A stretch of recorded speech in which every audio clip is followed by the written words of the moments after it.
있을까? 오늘 본문 말씀 고린도전서 2장 1절로 5절 말씀으로 우리가 은혜를 받게 나누는 가운데 사도 바울이 고린도 교인들에게 편지를 보낸 이유를 우리가 조금 알기 원합니다. 일단 고린도라는 도시는 어떤 도시냐? 신도시였습니다. 새로운 도시예요. 세종시같이 새롭게 이렇게 부흥하고 또 계획돼서 무역의 도시로, 그 입지적으로도 많이 바다가 둘러싸여 있는 게 현재 그리스, 거기가 바로 고린도거든요. 그래서 그 아테네 옆에 왼쪽으로 보면은 이제 코린스라고 그렇게 이제 고린도 있습니다. 바로 이탈리아 밑에 삼면이 바다잖아요, 그리스가. 그래서 이 무역적으로 많이 그렇게 흥을 누렸던 그런 도시입니다. 그래서 부유했어요. 돈이 많았습니다. 그리고 이 또 고린도는 그런 축복을 받았음에도 불구하고 그 헬라권의 그러한 그 이제 우상들을 섬김으로 많이 타락하고 부패하고 부도덕한 그러한 도시였습니다. 특히 이제 음란한 그런 성적으로 많이 타락한 그러한 도시가 고린도였어요. 그래서 이 고린도가 영어로는 코린스고 그 다음에 이 고대 헬라어로는 코린티인데, 이 고대 헬라어 중에 코린티 아조마이라는 단어가 있어요. 코린티 아조마이라는 단어는 동사로서 가늠하다라는 뜻을 갖고 있습니다. 그 안에 고린도라는 말이 섞여 있어요. 합성어가 됐다라는 거예요. 그리고 또 코린티 아스테스라는 말은 매춘부를 이렇게 이용하면서 노는 사람을 가지고 코린티 아스테스라고 이렇게 일컫습니다. 그리고 고린도 여자아이를 고용하다라는 그러한 말을 하면은 매춘부를 고용하다라는 그러한 말로 사람들이 이해하고 썼다라는 거예요. 그만큼 고린도가 성적으로 타락한 그러한 도시였다라는 것을 단면적으로 우리에게 보여주고 있다라는 것입니다. 그러한 정말로 음란한 마귀가 역사하고 어두운 마귀가 역사하는, 그렇게 드러내놓고 그것이 아무것도 아닌 것처럼 역사하는 그러한 곳에 바울이 제 2차 선교 여행 때 도착하게 됩니다. 그리고 악한 영이 많이 역사하는 그러한 가운데 유대인들의 많은 반발을 받게 돼요. 회당에서 사도 바울이 복음을 전할 때에 생명의 위협을 받습니다. 목숨의 위협을 받습니다. 협박을 받습니다. 나가라고 합니다. 그런데 바울은 그러한 협박 가운데서도 그 고린도에 끝까지 남아 복음을 전하게 된다는 것입니다. 그래서 오늘 본문 말씀 3절에 보면은 그 위협과 협박 가운데 사도 바울이 두려웠음을 우리에게 알려주는 시사하는 말씀이 있죠. 내가 너희 가운데 거할 때에 약하고 두려워하고 심히 떨었다라고 그렇게 기록하고 있어요. 그런데 이제 바울이 끝까지 신실하게 자신의 그러한 복음 전하는 것을 멈추지 않고, 고린도에 대한 마음을 멈추지 않고 디도 유스도라 하는 사람, 하나님을 경외하는 자의 집으로 가게 됩니다. 그리고 그곳에서 하나님께서는 복음 전하는 사역을 계속해서 감당하게 하신다는 것입니다. 그렇게 사람의 그러한 협박과 이 신앙생활의 복음을 전하는 사역 가운데, 어려움 가운데 포기하지 않고 하나님을 바라보고 십자가를 바라보고 전진하니 하나님께서 약속의 마음을 주시면서 위로해 주시는 거예요. 사도행전 18장 10절 말씀에 보니까 내가 너와 함께 있음에 어떤 사람도 너를 대적하여 해롭게 할 자가 없을 것이니 이는 이 성중에 내 백성이 많음이라 하시더라. 하나님 무슨 말씀이세요? 주님 무슨 말씀이세요? 이 성중에 하나님의 사람이 많다나니요. 이렇게 아직도 악행을 많이 삼고 있는 사람이 많은데요. 아직도 교회는 이렇게 비어 있는데요. 아직도 주님의 복음의 말씀에 변화받은 사람이 없는데요. 하지만 주님께서는 앞으로 고린도에게 일어날 그러한 부흥에 대해서 사도 바울에게 말씀하시고 약속해 주셨다는 것입니다. 그리고 사도행전 18장 18절 말씀해 보니까 회당장 그리스도가 온 집안과 더불어 주를 믿으며 수많은 고린도 사람도 듣고 믿어 세례를 받더라. 많은 사람들이, 고린도에 있는 사람들이 자신의 악행과 음행을 멈추고 교회의 복음을 받아들여 하나님을 섬기게 됐다라는 것입니다. 그렇게 사도 바울이 18개월 동안이나 무려 1년 반 동안이나 고린도에 머물러 그 교회를 일구고 그 다음에 양육하고 섬기는 사람들을 세우는 그러한 일에 매진하게 된다는 것입니다. 18개월이라는 세월은 이 사도 바울이 다른 도시에 비해서 에베소서에서 가장 많이 있었지만, 오래 있었지만 그 다음으로 많이 있었던 그런 곳이기도 합니다. 그만큼 고린도 그 교인들에 대한 애정이 남달랐다는 거예요. 그렇게 사도 바울과 함께 고린도 교회는 성장합니다. 영적으로 부흥을 이룹니다. 그런데 18개월 후에 사도 바울이 고린도를 떠나게 되고 사도 바울은 고린도 교회에 문제가 하나둘씩 생기고 있다는 소식을 전해 듣게 됩니다. 그리고 그 고린도 교인들에게 다시 한번 그러한 문제들로서 회복하기 바라는 그러한 마음에 다시 한번 예수 그리스도의 말씀을, 복음을 전하는 편지를 쓰게 됐다는 것이죠. 그게 바로 고린도 전후서의 말씀입니다. 일단 고린도 교인들 가운데 문제가 발생했는데 여러 가지 많은 문제들이 발생했어요. 그것을 말씀드리기는 시간이 부족하지만 가장 대표적인 문제로는 바로 교회의 분열입니다. 교회가 나누어지기 시작했다는 것입니다. 사람들의 마음이 갈라지기 시작했습니다.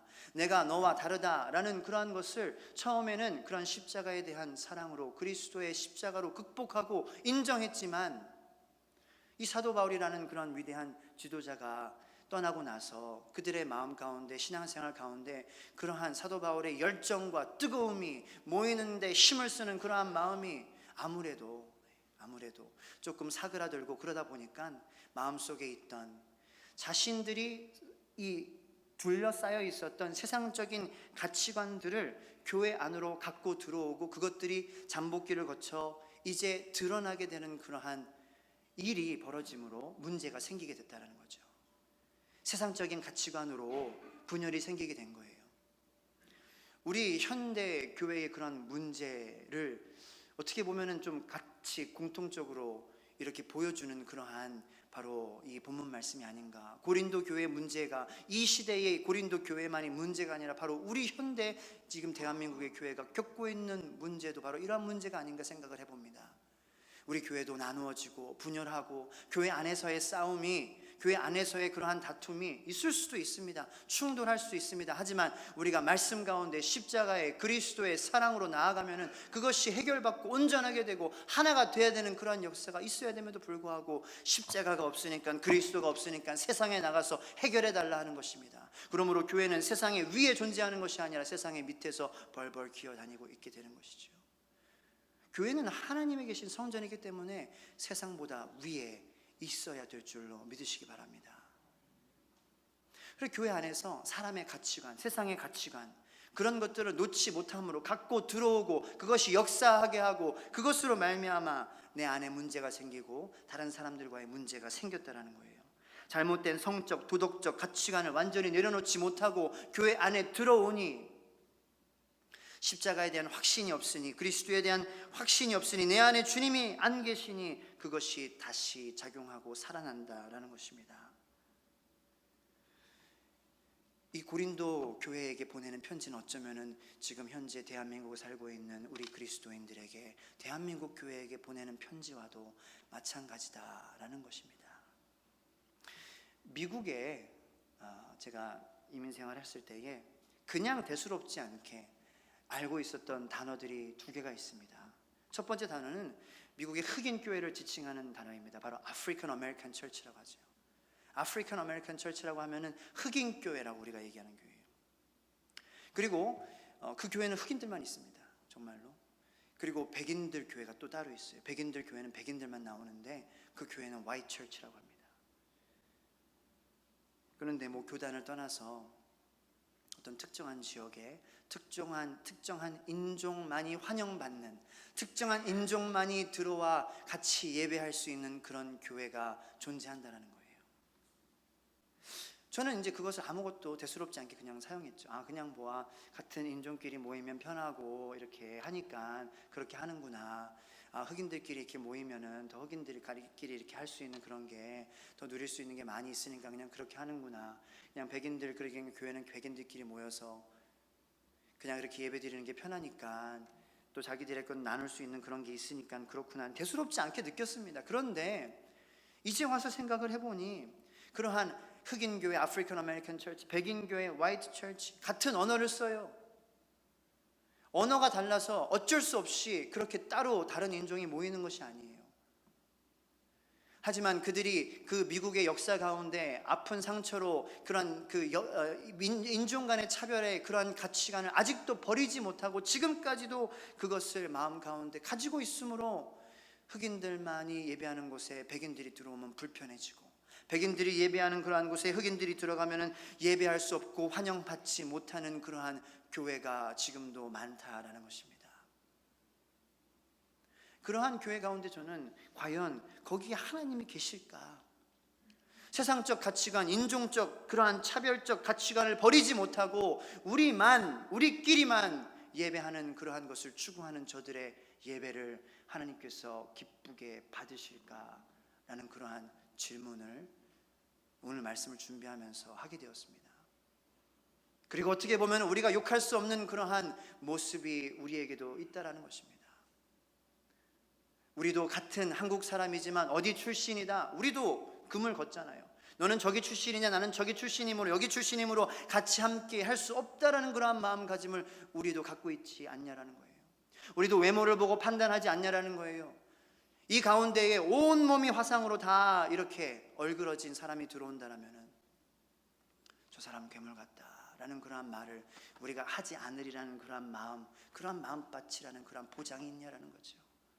실제로 그런 자매가 그런 얘기를 듣고 절교로 불교로 갔다 그럽니다. 괴물이다. 여기저기서 혀를 차는 소리가 들리고 아이한테 저기 보지 말라고 하고. 우리가 무슨 모습이 다릅니까? 인종차별하는 이 사람의 모습보다 오히려 더 악한 모습을 갖고 있는 게 바로 저희들의 모습이라는 거예요.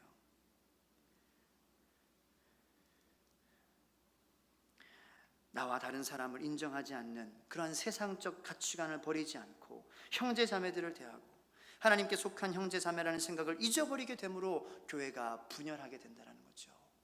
그러니까 대한민국 교회가 분열하고 나눠지고 싸우고 내 의견 너와 다르다는 거 그것만으로 그럼 나누자, 파가 나뉘어야 된다, 교회가 나뉘어야 된다, 그러한 주장으로 나아가게 된다는 거예요.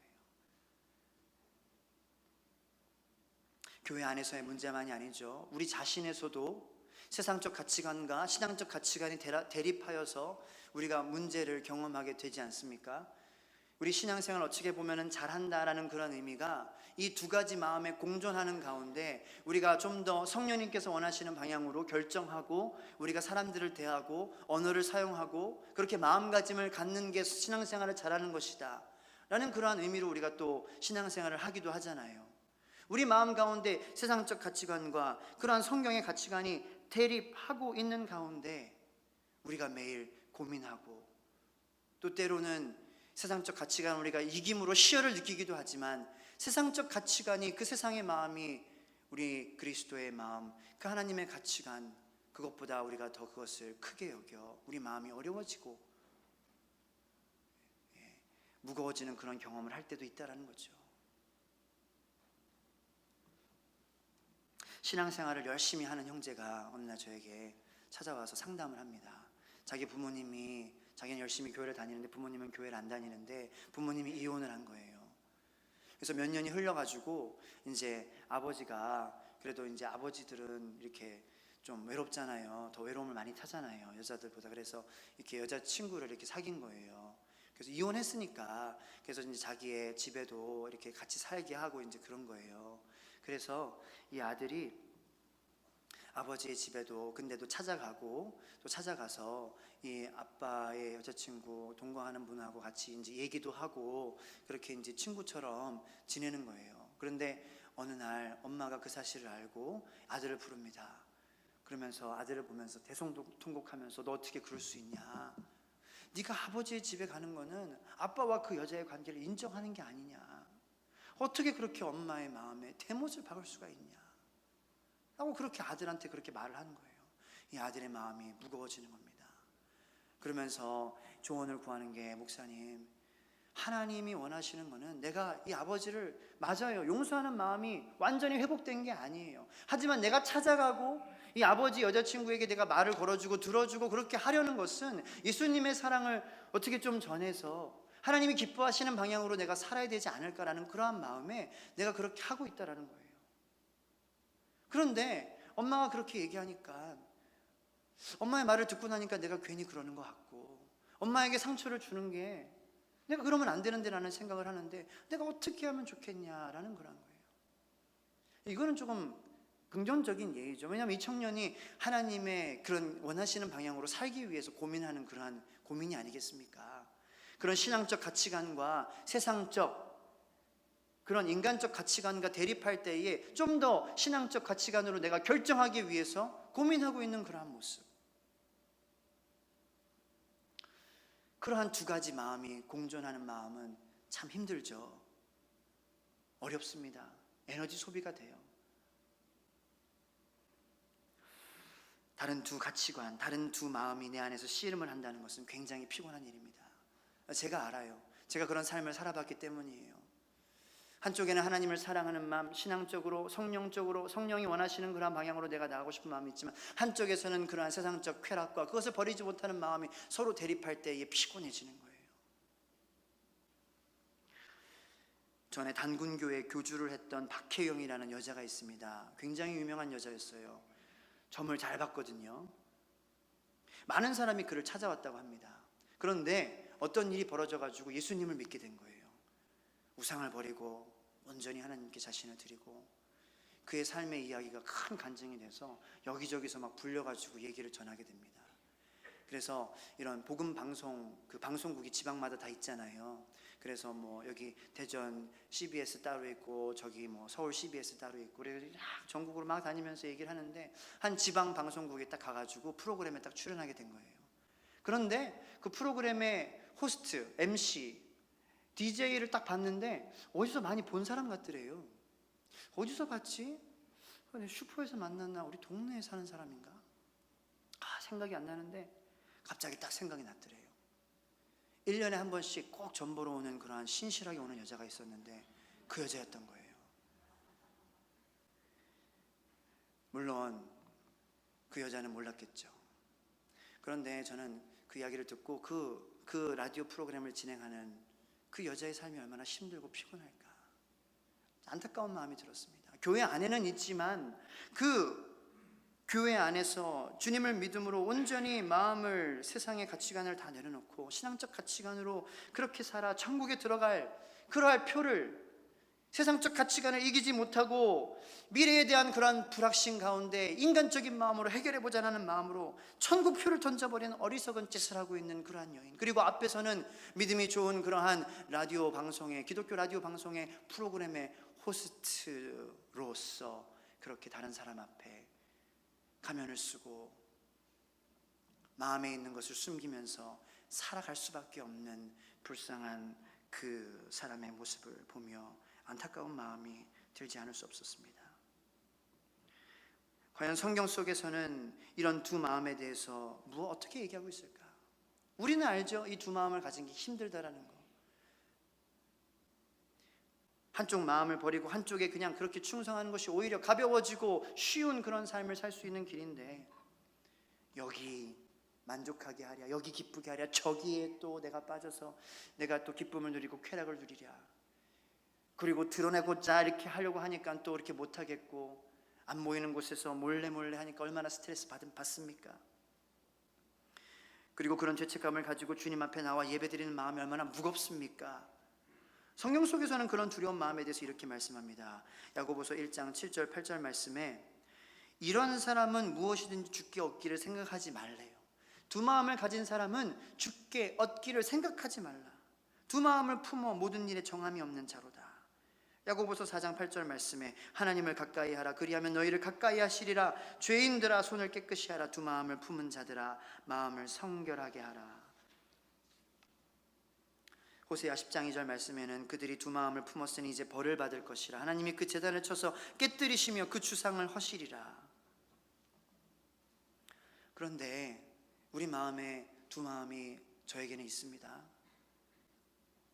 세상적 가치관과 신앙적 가치관으로 매일매일 싸워요. 그것이 바울의 고백이었어요. 내 마음에 하나님을 향한 선한 것이 있지만 그것을 못하게 하는 그런 악한 것이 존재해서 나는 매일 그것과 씨름하노라. 사도 바울이 그렇게 고백했잖아요. 저도 그래요. 우리도 그렇지 않습니까? 그런데 하나님 말씀에 보면은 이러한 두 마음을 품은 사람들은 벌을 받을 것이라 말씀했어요. 우리에게 벌을 주신다는 것입니다. 두 마음을 품었으니. 하지만 우리가 깨달아야 될 사실이 여기 있습니다. 우리에게 지금 벌이 임하지 않았다는 것이에요. 바로 우리가 사는 시대는 은혜의 시대라는 것입니다. 은혜의 때라는 거예요. 우리가 벌을 받지 않을 만한 그러한 마음가짐을 가지고 있어서 벌을 받지 않은 것이 아니라 우리에게 벌이 주어질 거라는 거예요. 하지만 지금 그 벌이 우리에게 임하지 않은 것은 하나님의 은혜가 지금 우리에게 주어졌다는 사실입니다. 그러므로 오늘 본문 말씀을 통하여서 우리는 그 두 가지 마음을 이제 정리하고 두 가지 가치관이 대립되는 그런 상황 가운데 오히려 우리의 마음이 더 힘들어지고 무거워지고 행복한 삶을 살지 못하는 그런 삶 가운데 주님께서는 그것으로부터 자유하는 삶을, 그리고 벌을 받지 않는 삶을, 그리고 천국으로 인도하시는 삶을 살게 되는 그러한 비결을 말씀해 주시고 계시다는 것입니다. 이 말씀으로 우리가 은혜 받고 우리의 마음의 무거운 짐을 다 덜어놓고 두 가지 마음으로 고생하던, 대립하며 그렇게 씨름하던, 쓸데없이 감정 싸움하고 땀 흘리고 그렇게 애쓰며 살던 우리의 모습을 다 내려놓고 가벼운 마음으로 주님과 기쁨의 동행을 하시며 주님께 칭찬받는 여러분들 되시기를 간절히 축복합니다. 사도 바울이 그런 마음으로 예수님의 복음을 다시 한번 고린도 교인들에게 상기시켜 줍니다. 앞으로 우리가 어떻게 될 것이냐, 앞으로 우리가 어떻게 되겠습니까? 이런 두 가지 마음을 가지고 있는 가운데 우리가 어떻게 되겠습니까? 우리가 빛과 소금 역할을 감당하며 천국의 길로 나아가는 그 방향으로 변화받기 위해서는 첫 번째로 예수님과 그의 십자가만 따라가면 산다라는 것입니다. 본문의 2절 말씀입니다. 고린도전서 2장 2절 말씀 다 같이 한번 읽어보겠습니다. 시작. 내가 너희 중에서 예수 그리스도와 그가 십자가에 못 박히신 것 외에는 아무것도 알지 아니하기로 작정하였습니다. 아멘. 사람은 누구를 따라가느냐에 따라서 그의 인생의 승패가 좌우됩니다. 십자가는 우리를 생명으로 인도하여 주시는 줄로 믿으시기 바랍니다. 십자가는 우리를 구원하는 길로 인도합니다. 십자가는 우리를 부활의 영광으로 인도합니다. 그러므로 그것만 보고 따라가는 것입니다. 나의 생각을 십자가로, 나의 감정을 십자가로, 나의 이성을 십자가로 향하게 하는 것입니다. 어쩌면 상투적인 그런 얘기일 수도 있지만, 너무 이성적인 얘기일 수도 있지만, 예수님께서 우리를 살려주신 것, 내가 예수님을 바라봄으로, 십자가를 바라봄으로, 내가 형제 자매를 바라볼 때에 세상적 가치관으로 바라볼 때는 내 마음이 어려워지지만, 그리고 그 어려운 마음으로 교회가 어지러워질 수 있지만, 십자가와 그리스도를 바라봄으로 그렇게 되지 않는다라는 것이 바로 진리고 부정할 수 없는 사실이기 때문에 그렇습니다. 그러므로 우리는 세상의 가치관이 우리의 주인이 되게 하면 안 됩니다. 우리의 주인은 돈이 아닙니다. 명예가 아닙니다. 권력이 아닙니다. 그래서는 안 됩니다. 왜냐? 거기에게는 생명이 없기 때문이에요. 돈과 권력과 명예에 생명이 없습니다. 잠깐의 기쁨과 만족은 누릴 수 있어도 생명이 없다라는 것을 우리가 기억해야 돼요. 마치 영원히 살 것처럼 그러한 삶을 살기 때문에 우리가 그런 것에 마음이 뺏기며 사는 것이죠. 그런 것을 쫓아다니며 살 때에 영원히 우리에게 존재하지 않는다는 것을 깨달아 알아야 된다는 거예요.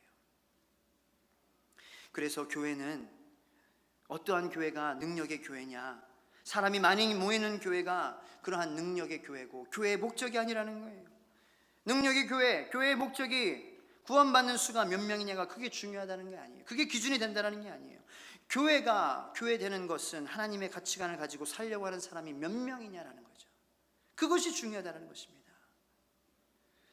교회다운 교회가 무엇이냐라는 질문에 사도 바울은 2장 1절 말씀에 이렇게 얘기합니다. 형제들아, 내가 너에게 나아가 하나님의 증거를 전할 때에 말과 지혜의 아름다운 것으로 아니하였으니, 다시 말해서 하나님의 그러한 교회다운 교회는 하나님의 가치관을 가지고 살려고 하는 사람들, 정말로 구원받은 사람들이 몇 명이냐가 중요한 것인데, 그런 교회가 되기 위해서는 세상의 그러한 수사학적 논리와 철학적 논리로 이루어지는 것이 아니다라는 거예요. 그러한 아름다운 말로, 현란한 말로 사람들에게 우와, 라는 잠깐의 놀람을 줌으로 말미암아 사람들이 모이는 그러한 것으로 교회가 될 수 없다라는 거죠. 그래서 사도 바울은 지혜의 아름다운 곳으로 내가 하지 않았다, 세상의 실력으로 하지 않았다라는 것입니다. 충분히 바울은 그러고도 남을 만한 실력을 가진 율법의 실력자였어요.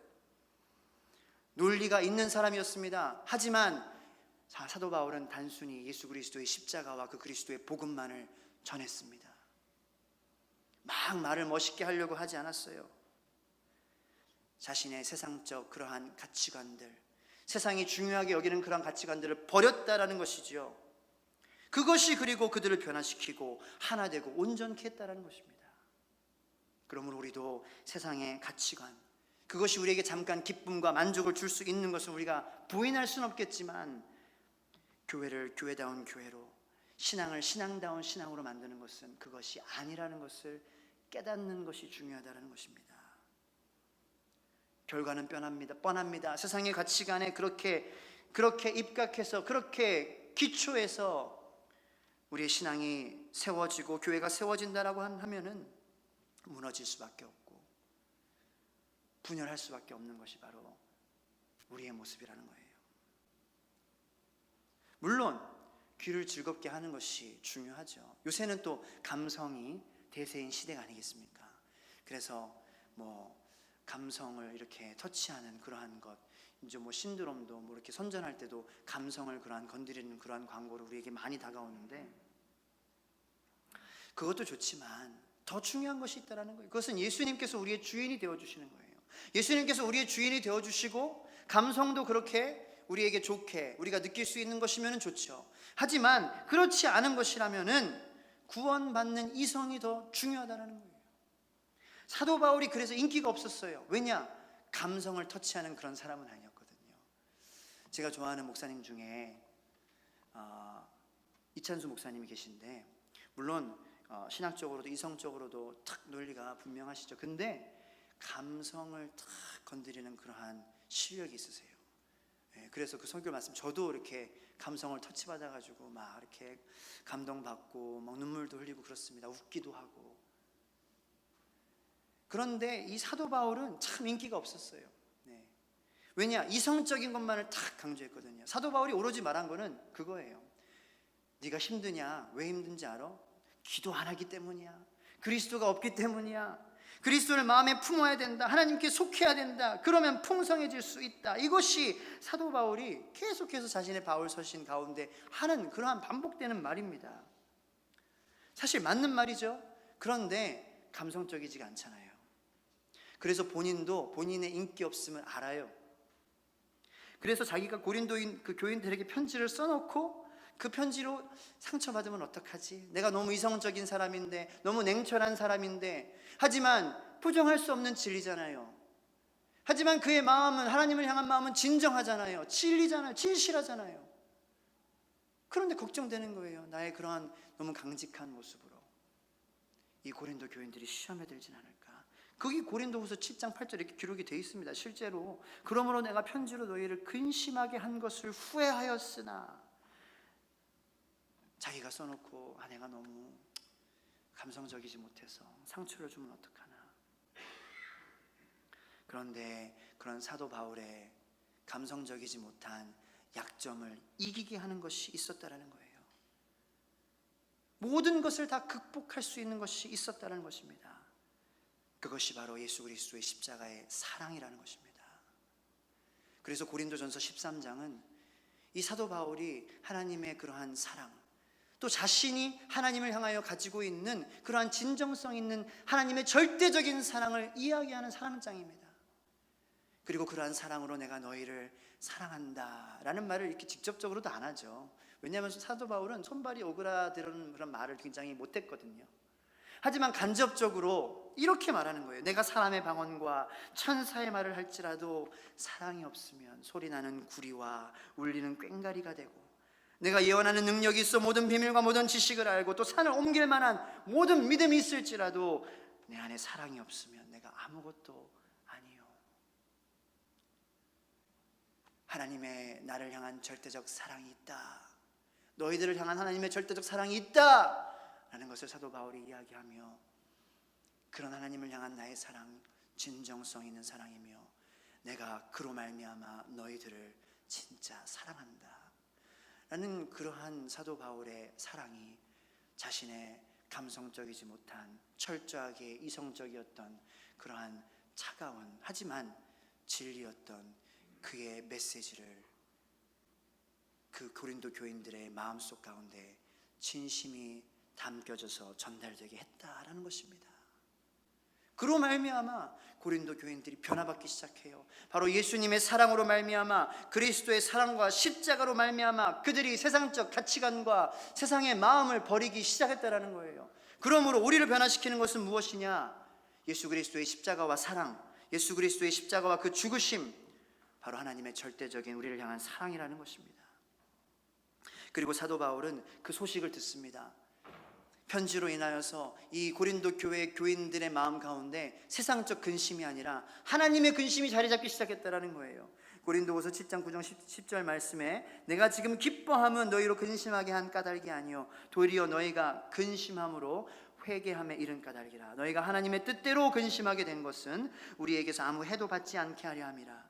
하나님의 뜻대로 하는 근심은 후회할 것이 없는 구원에 이르게 하는 회개를 이루는 것이요 세상의 근심은 사망을 이루는 것이니라. 우리가 세상적 가치관을 계속 고수하면서 세상적 마음을 버리지 못하고 있을 때에 세상적으로 근심하게 될 것이라는 것은 뻔한 사실입니다. 그리고 그것은 우리를 생명으로 인도하는 것이 아니라 죽음으로밖에 인도할 수 없다라는 것이에요. 그게 사도 바울의 말씀이에요. 하지만 이 사도 바울의 그 편지를 받고 이 고린도 교인들이 하나님의 절대적인 사랑으로 모든 것을 덮으심으로 이 사도 바울의 메시지가 그의 마음 가운데 탁 쳤다라는 거예요. 그의 심금을 울리고 그의 영혼을 쳤습니다. 그러므로 그는 하나님의 근심을 갖게 됐어요. 하나님의 근심은 회개로 이르게 하는 근심이라는 거예요.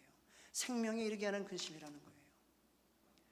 하나님의 절대적인 사랑으로 말미암아 그리스도의 사랑과 그 십자가로 말미암아 우리 마음 가운데 하나님의 근심이 생기는 우리 모두가 되기를 축복합니다.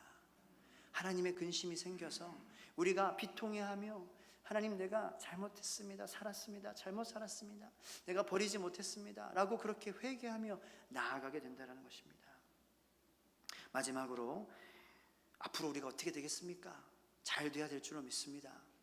변화받아야 되는데 두 번째로는 십자가 믿음의 강함에 따라서 변화받을 수 있다는 것입니다. 같은 말씀 2절 말씀 다시 한번 읽어보겠습니다. 시작.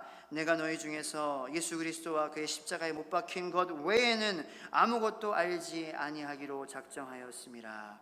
아멘. 예수 그리스도와 그의 십자가에 못 박히신 그 예수님의 우리를 향한 절대적인 사랑 외에는 아무것도 알지 아니하기로 작정했대요.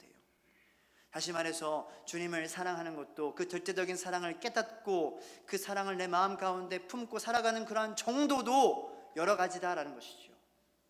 세상에 많은 유혹들이 존재하지 않습니까? 살아가는데 참 유혹이 많아요.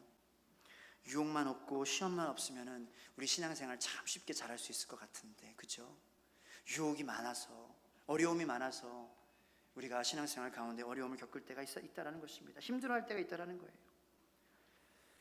대표적으로 담배와 술과 게임과 성적인 유혹이 그렇습니다. 이러한 유혹들 가운데 우리가 어떻게 이길 수 있을까요? 이것들을 주님께서 나를 위하여 돌아가셨는데 내가 그것을 믿긴 믿는다라는 거예요.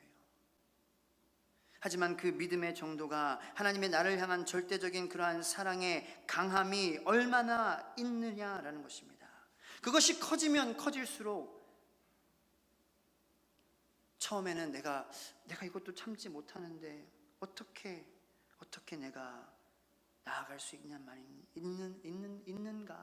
라는 그러한 생각 가운데 우리가 신앙생활을 하게 되지만 좀 더 조금씩 하나님의 사랑이 나를 향한 사랑이 크다라는 것을 그렇게 깨달아가면서 그 사랑이 그 가치가 얼마나 크고 높고 깊다라는 것을 깨달으면서 그러한 유혹을 이겨낼 수 있다는 것입니다.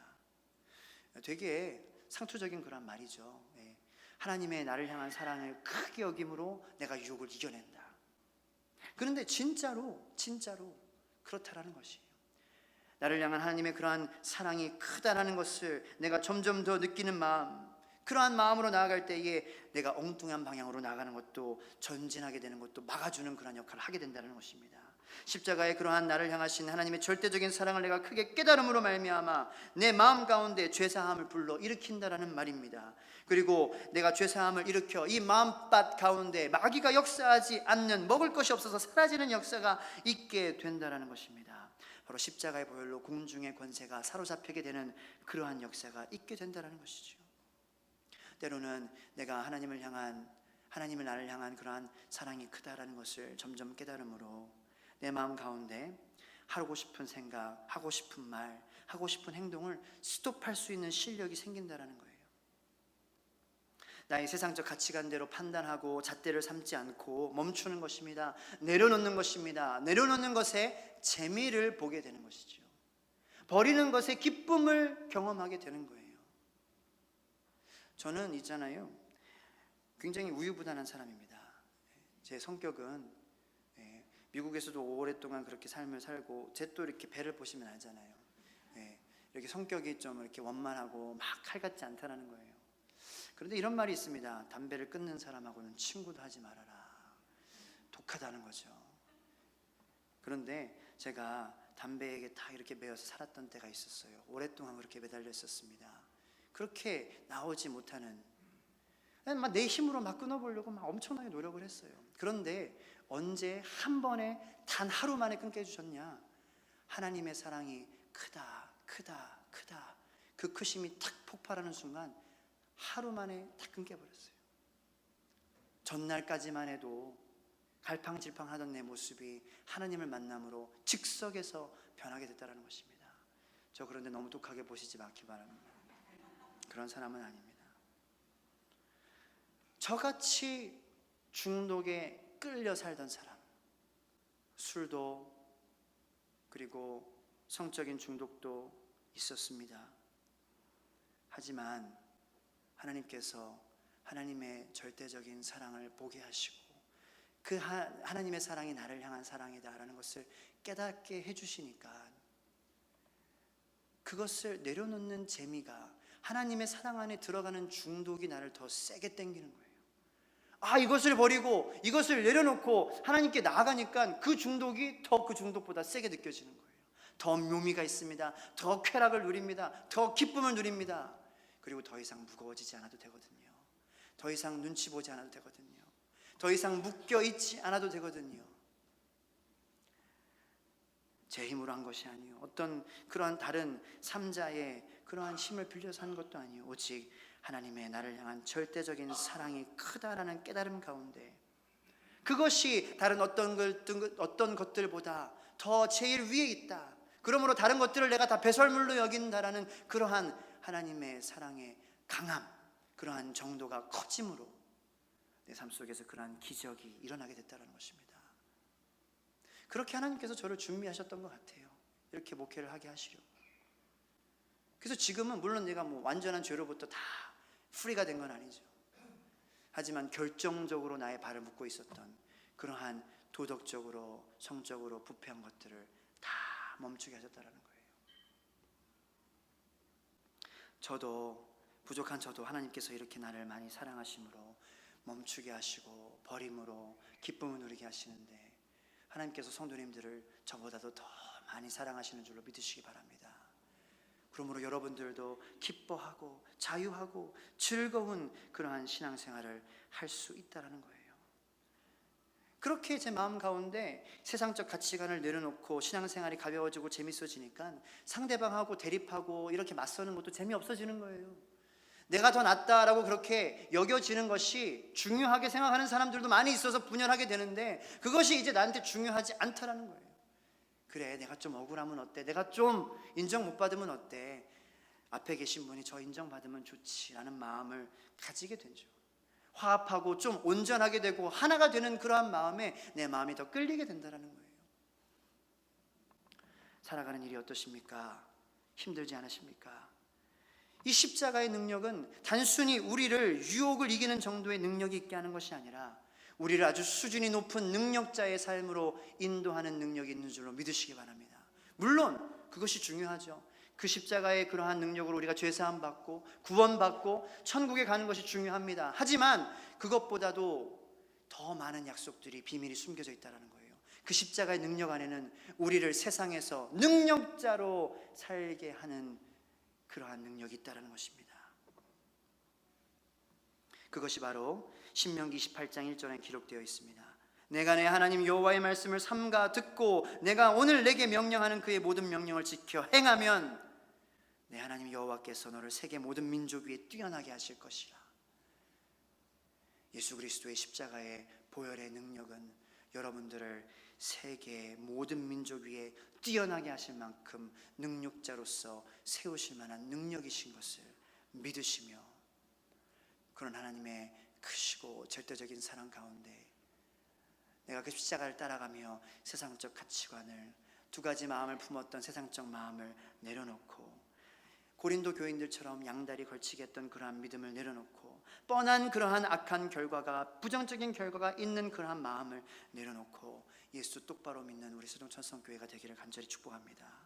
확실하게 믿어야 됩니다. 세상 생각 다 벗어버리고 하나님의 절대적 사랑보다 더 큰 것은 없다. 그리고 그로 말미암아 우리의 삶 속에서 버리며 내려놓으며 기쁨을 누리며 하나님의 근심이 우리 마음 가운데 있어서 회개하게 하는, 다시 한번 고린도 교회가 그 하나님의 절대적 사랑 가운데 하나 되고 온전케 되고 분열하는 그러한 모든 악한 영들이 떠나가 예수 그리스도의 능력을 세상에서 선포하는 그러한 교회, 그러한 우리들 되기를 간절히 축복합니다. 누가 우리들의 앞날을 돌봐줍니까? 돈이 있어도 치매를 예방할 수 없습니다. 우리가 아무리 똑똑해도 자녀가 잘못된 길로 나아갈 수 있습니다. 세상에서 우리가 지위가 있어도 우리를 천국 가게 할 수 없습니다.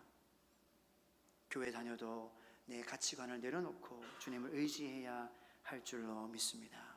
주님을 높여야 됩니다.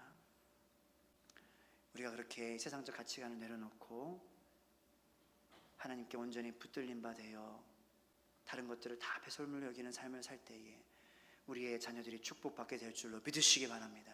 우리의 경제도 더욱더 나아지는 역사가 있게 될 줄로 믿습니다. 우리의 가족에게도 건강이 임하는 그러한 축복이 있게 될 줄로 믿습니다. 기도하겠습니다. 하나님 감사합니다.